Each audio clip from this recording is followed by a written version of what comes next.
그림이 있는 말씀 묵상 시간입니다. 이 시간 깊은 호흡과 함께 말씀을 묵상하실 때 우리의 영혼 속에 말씀이 들어가 보좌의 축복을 누리는 가장 행복한 시간이 될 줄 믿습니다.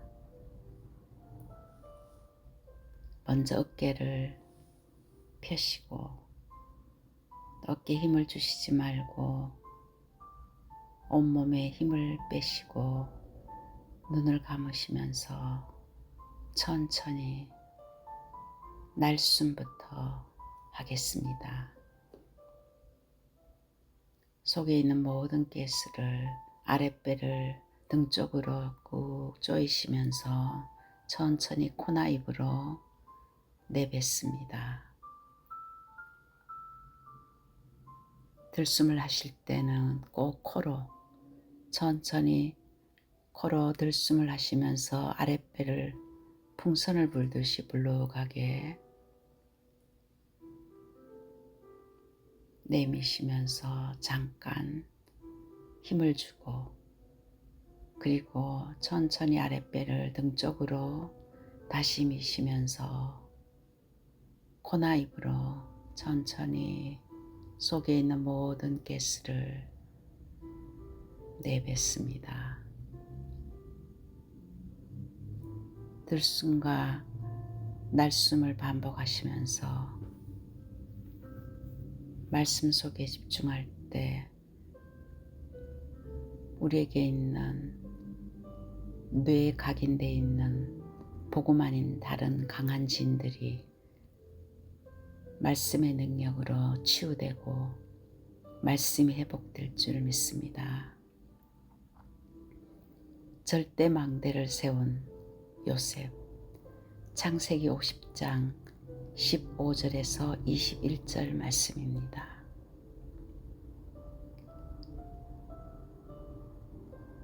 복음 가진 하나님의 자녀에게는 어떤 일을 하더라도 세 가지를 가지고 일을 시작하면은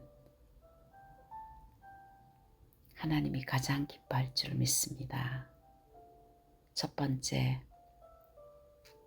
내가 왜 이 일을 해야 되는지 정확한 컨셉을 알아야 됩니다. 또한 무엇을 컨텐츠, 내용은 무엇인지 그리고 이 일이 지속해야 될 시스템이 나에게 있는지 이것이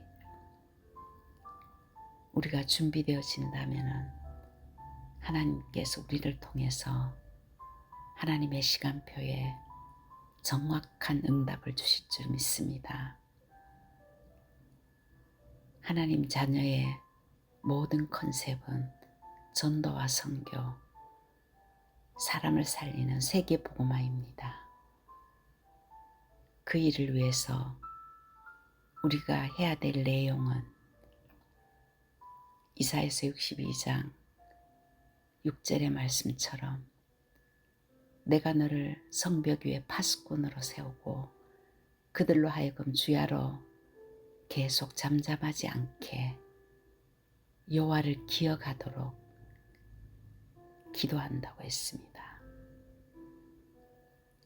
주야로 잠잠치 않게 기도하게 하시려고 우리를 불렀습니다. 하나님의 자녀는 나의 힘으로 살아가는 것이 아니라 삶의 내용이 보좌의 능력으로 살아야 됩니다. 그 힘을 가지고 베드로전서 2장 9절에는 우리를 아름다운 덕을 선전하기 위해서 왕같은 제사장으로 우리를 불렀습니다. 우리의 정체성입니다. 하나님께서 우리를 부르셔서 이 땅에 살아가면서 하나님의 나라를 이루기 위해서 사단의 나라가 진치고 있는 이 땅에 그들을 살리고 흑암을 꺾으며 많은 영혼들을 살리기 위해서는 지속할 시스템인 망대를 세워야 됩니다. 파수꾼이 있지만은 망대가 세워지지 않으면은 파수꾼은 지속적으로 적군을 살필 수가 없습니다. 하나님 자체가 우리의 망대입니다. 잠언 18장 10절에도 여호와의 이름은 망대라고 했습니다. 아가서 4장 4절에도 다윗은 1,000망대를 세워서 이스라엘을 평탄하게 지도하였습니다. 내가 가는 현장에 무너지지 않는 성령이 역사하는 망대가 세워지는 것이 우리의 사명입니다. 본문에는 요셉과 형들의 대화가 나와 있습니다. 야곱이 죽고 난 이후에 형들은 요셉이 자신들을 해할까 두려워하고 염려했습니다. 그러나 요셉은 창세기 50장 20절에 당신들을 나를 해하려 하였으나 하나님께서는 그것을 선으로 바꾸사 오늘과 같이 많은 백성의 생명을 구원하게 하시려고 나를 먼저 이곳에 보냈다고 했습니다. 형들에게 두려워하지 말고 내가 당신들만 뿐만 아니라 당신의 자녀들까지 도움을 주겠다고 말했습니다. 요셉은 이미 사람과의 관계에서 답을 얻은 것이 아니라 하나님이 나에게 주신 절대적인 하나님의 은혜를 받은 사람입니다. 그렇다면 이제 우리에게 이 절대 망대를 세울 때 이 망대의 주역은 제자입니다. 분명히 우리가 망대를 세우면은 그 망대를 통해서 사람들은 오게 되어 있고 적들은 꺾어지게 되어 있습니다. 그래서 우리에게 낙심하지 말고 포기하지 말고 우리 인생을 절대 망대 세우는데 그 하나님의 소원에 방향을 맞춰야 됩니다. 그렇다면 먼저 우리가 해야 될 것은 정확한 언약을 잡아야 됩니다. 하나님과 인간과의 관계는 언약의 관계입니다. 하나님께서 인간을 창조하실 때 창세기 1장 27절 28절에 하나님의 형상으로 인간을 창조하시고 그들에게 이르시되 생육하고 번성하고 땅에 충만하라고 하나님께서 말씀을 주시고 말씀으로 창조하시고 말씀으로 우리를 축복하셨습니다. 창세기 2장 16절에서 17절에도 모든 것을 다 허락하셨지만은 선악을 알게 하는 나무는 먹지 말라. 먹는 날에는 정령 죽으리라. 하나님과 우리의 관계는 언약의 관계입니다. 하나님은 말씀을 주시고 그 말씀을 성취하실 때 그 말씀을 언약으로 잡는 사람을 통해서 하나님은 일하시고 역사하십니다. 그런데 창세기 3장 1절에서 6절에는 그 언약을 파괴시키는 사건이 창세기 3장 사건입니다. 하나님의 말씀을 언약으로 잡지 아니하고 사단의 유혹에 넘어간 인간의 책임입니다. 하나님을 떠나 영적으로 생명이 없어진 하나님의 형상이 완전히 없어진 죽은 영으로 사단이 주관하게 된 하나님을 떠난 사건이 결국 언약이 파괴되었기 때문에 일어난 일입니다.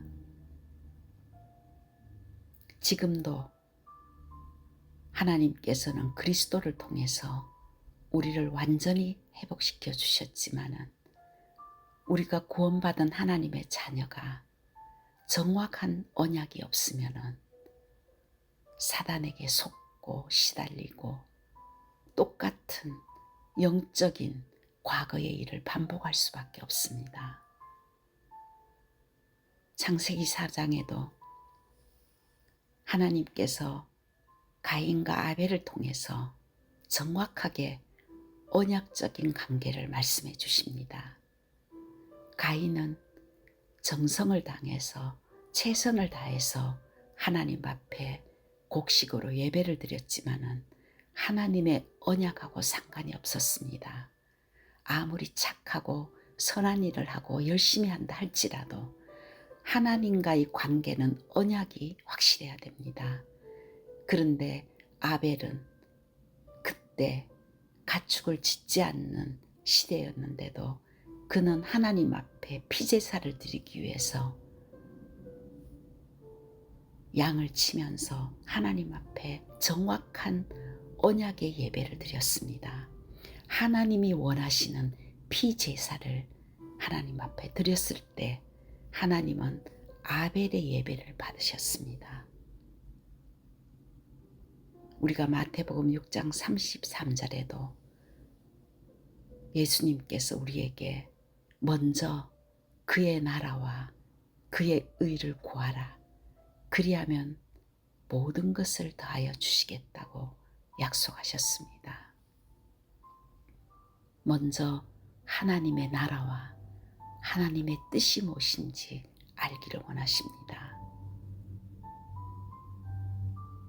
그리스도의 언약이 나의 삶에 실제 어떻게 적용되고 있는지, 정말 우리가 이미 모든 문제를 해결하신 이 그리스도가 나의 모든 문제를 해결한 것을 정말 믿고 있는지, 문제는 사건이 오면은 흔들리고 두려워하고 염려하고 걱정으로 시작하고 있는지, 어떤 문제와 사건이 올지라도 이미 그리스도께서 이 문제도 해결했다는 믿음으로 시작하고 있는지 다시 한번 점검하는 시간 되기를 기도합니다.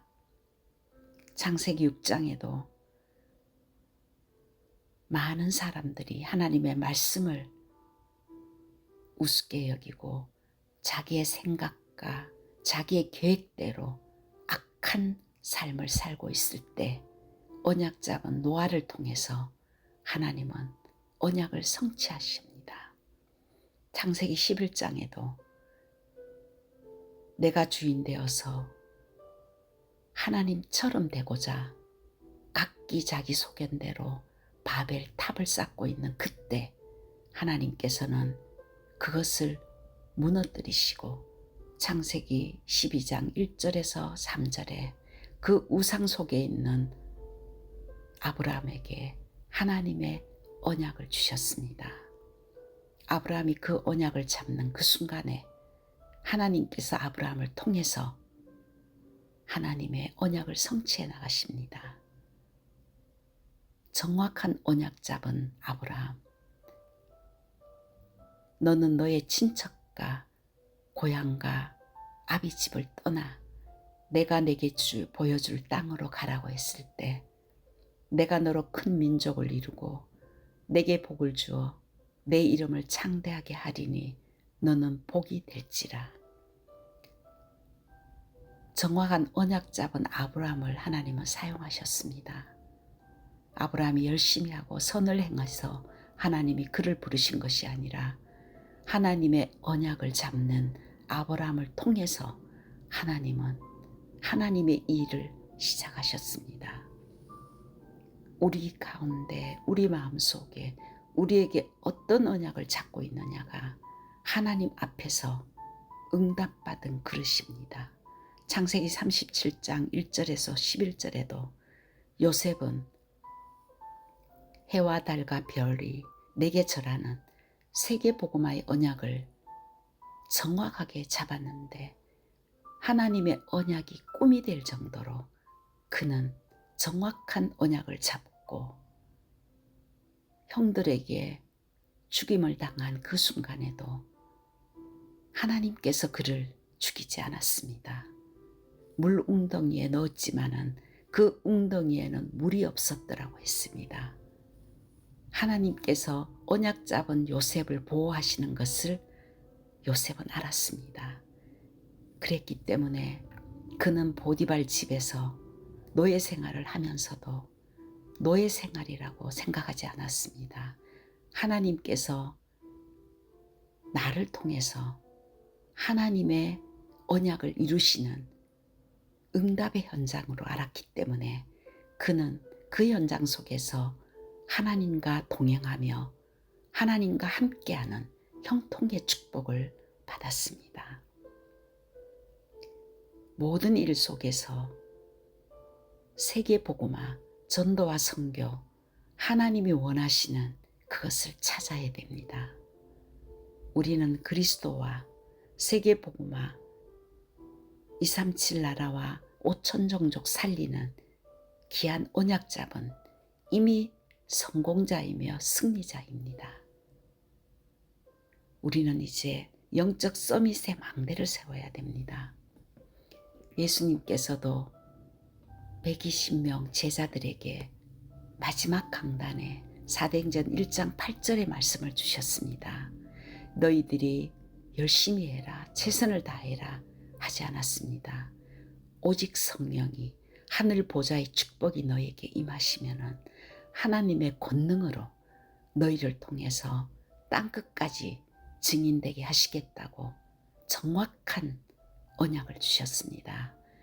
그 언약 잡은 초대 마가다락방에 120명은 죽음을 위협하는 그 현장 속에서도 오로지 언약 잡고 전혀 기도에 힘썼을 때 사도행전 2장에 하늘의 권능이 그 마가다락방에 임하며 현장의 전도와 선교의 문이 열어졌습니다. 먼저 영적 서밋이 되어야 됩니다. 영적 서밋이 먼저 되어야 참 서밋이 됩니다. 창세기 39장 1절에서 6절에도 영적 서밋이 되었을 때 어떤 환경 속에서도 하나님이 함께하는 형통의 축복을 받게 됩니다. 영적 서밋이 먼저 되어야 세상 서밋이 되는 것이 우리의 순서입니다. 창세기 39장 21절에서 23절에도 감옥에서도 그는 영적 서밋으로 세상을 정복했으며 창세기 41장 38절에도 바로왕 앞에서도 이와 같이 하나님의 영에 감동된 자를 찾을 수 없다고 영적 서밋의 축복을 세상 사람들에게 보여주셨습니다. 다윗도 목동 때 먼저 영성과 지성을 준비했습니다. 영적 서밋의 길은 정말 성삼위 하나님이 나와 함께 나의 영혼 속에 임하게 해달라고 하늘 보좌의 축복이 나에게 임하며 시공 초월의 이 축복이 그래서 237 나라 빛을 비추는 이 하늘의 보좌가 나의 영혼 속에 임하여 나를 통해서 나와 교회와 현장에 하나님의 나라가 임하게 해달라고 정말 이것이 24시 어떤 일을 하더라도 어떤 장소에 가더라도 누구를 만나더라도 이 영적 서밋의 기도가 되어진다면 하나님께서 25의 축복을 우리를 통해서 회복할 줄 믿습니다. 그래서 우리는 이제 세 번째 미래 작품을 만들어야 됩니다. 모든 사람을 살리는 절대 시스템이 세워진 망대. 오늘 요셉처럼 어떤 문제 사건 앞에서도 그는 담대히 하나님께서 당신들을 나를 해하려 했지만은 하나님이 나를 선으로 바꾸셨다고 모든 것을 합력하여 선을 이루시는 그 하나님의 능력을 선포했습니다. 정확한 언약을 주시고 영적 서밋으로 많은 사람을 살리기 위해서 내가 먼저 절대 망대 세우고 기도할 때 우리의 미래의 모든 것이 작품이 될 줄 믿습니다. 그 사실을 아는 다윗은 가장 어려울 때 여호와가 나의 목자가 되시기니 나는 부족함이 없다고 했습니다. 바울은 가는 곳곳마다 공중 건세 잡은 흑암의 세력을 꺾으며 곳곳에 교회를 세웠습니다. 우리가 정말 이 언약 붙들고 하나님의 소원을 언약으로 붙들고 기도할 때 내 개인이 가지고 있는 고질적인 깨어지지 않는 영적 문제, 강한 성이 무너지며 우리의 후대가 세워지고 우리 가정의 역사는, 가문의 역사는 흑암의 진이 무너지며 우리의 현장과 우리의 가는 곳곳마다 흑암망대 무너지고 하나님의 나라가 세워질 줄 믿습니다. 분명히 하나님께서는 결론으로 우리가 이 그리스도와 세계복음화의 망대를 세울 때 하나님께서는 정확한 언약을 잡고 서밋 타임을 가지며 하나님의 시간표가 온다고 했습니다. 절대로 속지 말고 이 언약 잡고 한 시대를 살리는 세계복음화의 일꾼으로 한 주간도 승리하시기 간절히 기도합니다.